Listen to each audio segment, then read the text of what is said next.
विजयनगरा में आप सबका स्वागत है दोस्तों। इस राज्य के महाराजा हैं महान कृष्णदेवराया। एक दयालु और दिलदार राजा कृष्णदेवराया बिना जोर जबरदस्ती किए प्यार से राज्य चलाते थे और अपने दो भरोसेमंद सलाहकारों से पूछकर ही कोई भी फैसला लेते थे। सभी उन दोनों की बड़ी इज्जत करते थे।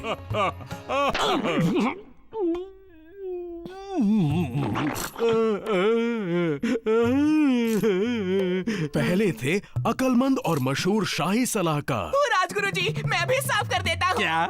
टिगरी नहीं।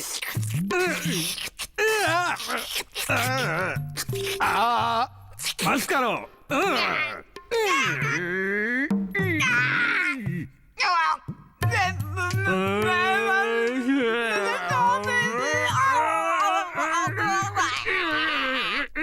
विजयनगरा के राजगुरु। दूसरा था एक महान कवि और शाही विदूषक जिसकी चतुराई और अकलमंदी ने उसे राजा का चहीता बना दिया था और पूरे राज्य के लिए वो मनोरंजक था। उसका नाम था तेनाली रामन और ये उसी की कहानी है। देवियों और सज्जनों, आज तेनाली रामन को विजयनगरा के राज्य में एक मनोरंजक के तौर पर 1 साल पूरा हो चुका है और उसकी खुशी में हम जश्न मना रहे हैं। सालगिरह मुबारक हो। रामन, ओ रामन।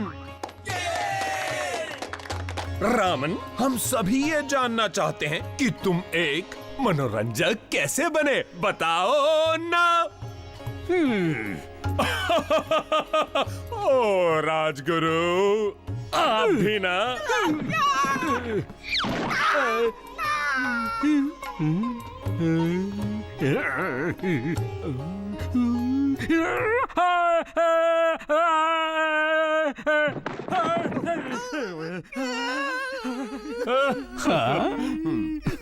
चलो रामन, सबको वो कहानी सुनाओ। ये कहानी। ठीक है।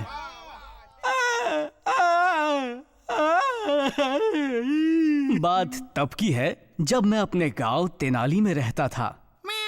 अरे हाँ, भूल ही गया। सुंदरी, तुम भी तो वहीं पर थी। मैं तेनाली के दक्षिणी इलाके में जी तोड़ मेहनत कर रहा था।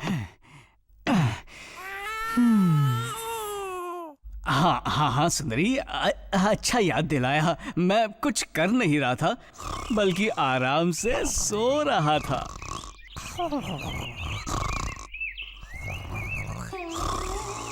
और उसी पल एक योगी महाराज वहां आए और उन्होंने बड़े प्यार से मुझे जगाया। उठो नौजवान। आपने मुझे जगाया? हाँ, इसीलिए क्योंकि तुम जैसा नौजवान जिसे कोई काम या पढ़ाई करनी चाहिए वो समय बर्बाद कर रहा है और यहाँ लेटकर आराम फरमा रहा है। तुम अगर अब भी नहीं जागे तो तुम्हारा भविष्य सो जाएगा। बिना काम और शिक्षा के तुम्हारा आने वाला कल तकलीफों भरा होगा। तुम्हारा उतरा हुआ चेहरा और फटी हुई धोती आने वाली तकलीफों की सिर्फ शुरुआत है। धोती? मैं जो कहता हूँ वो करो। जितनी जल्दी हो सके काली माता के मंदिर जाओ और तपस्या करो।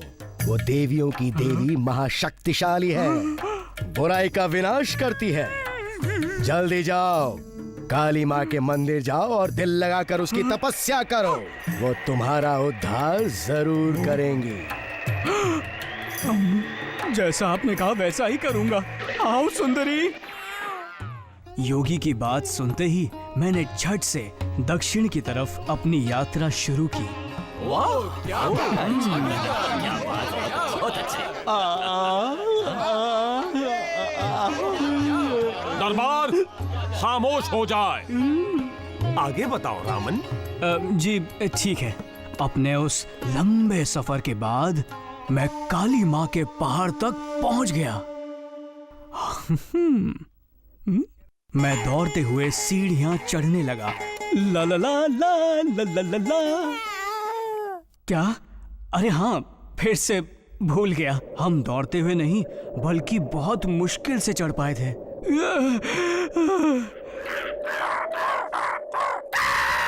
थक गया हूँ।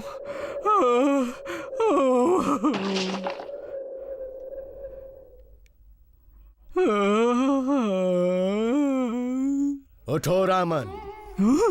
योगी महाराज, आप यहाँ भी? हाँ। योगी महाराज, थोड़ा सा पानी पिला देंगे? नहीं। लेकिन क्यों? इतनी जल्दी हार मत मानो बच्चे, मेरी बात ध्यान से सुनो। मैं तुम्हें एक मंत्र सिखाऊंगा जिसका जाप करने से काली माँ खुद तुम्हारे सामने प्रकट होंगी। लेकिन एक शर्त है बच्चे, तुम्हें इस मंत्र का जाप कम से कम 1 लाख बार करना होगा। योगी महाराज, मैं आपकी आज्ञा का पालन करूंगा।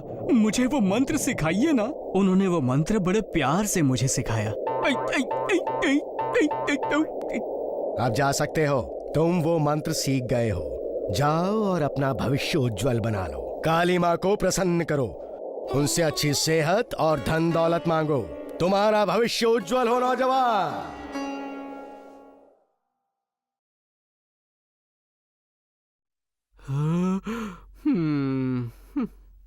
और फिर सुंदरी और मैं निडर होकर, अच्छा ठीक है सुंदरी, डरते घबराते हुए मंदिर के अंदर गए।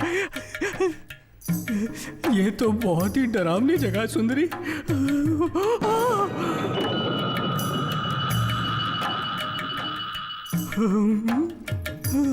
लगता है हमें मंत्र पढ़ने शुरू कर देने चाहिए। जय काली माँ, जय काली माँ, जय काली माँ, जय काली माँ, जय काली माँ, जय काली माँ। और मैं उस मंत्र का जाप बस करता ही चला गया।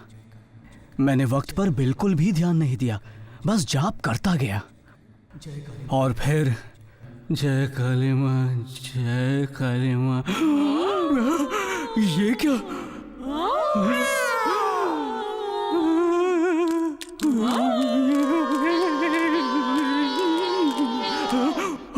सुंदरी,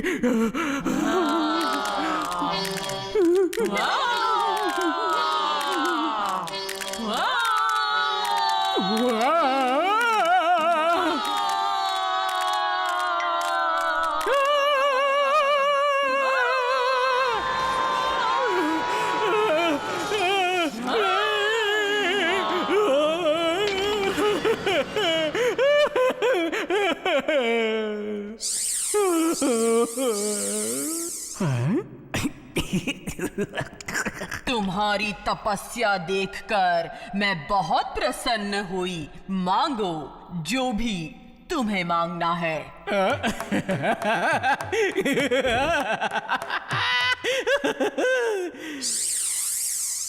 मुझ पर हंसने की तुम्हारी हिम्मत कैसे हुई?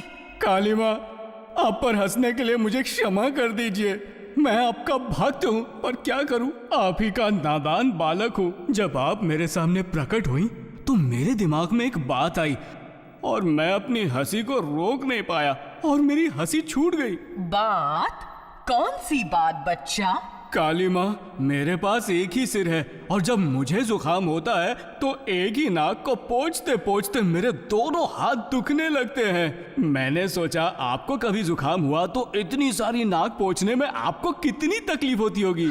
मेरे 8 हाथों से मेरी हजारों नाकों को पोंछना पड़ा तो सच में अजीब लगेगा। तुम मुझे पसंद आए बालक, तुम दिल की बात बिना डरे कह देते हो। अब तुम्हें मेरे 2 सबसे अनमोल उपहारों में से किसी एक को चुनना होगा। बच्चा, इन कटोरियों को देखो।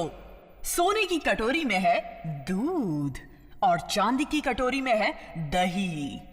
अगर तुम दूध पियोगे तो तुम बहुत ही ज्ञानी इंसान बनोगे, लेकिन साधारण जिंदगी जियोगे। अगर तुम दही खाओगे तो तुम अमीर बन जाओगे, लेकिन तुम्हारा चाल चलन अच्छा नहीं रह पाएगा।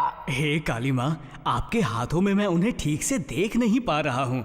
उन्हें जरा नजदीक से देखूंगा तो जान पाऊंगा कि कौन सी चीज ज्यादा स्वादिष्ट है।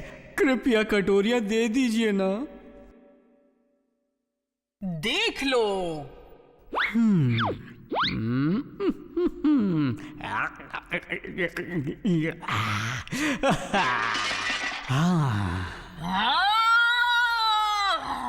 तुम्हारी हिम्मत कैसे हुई?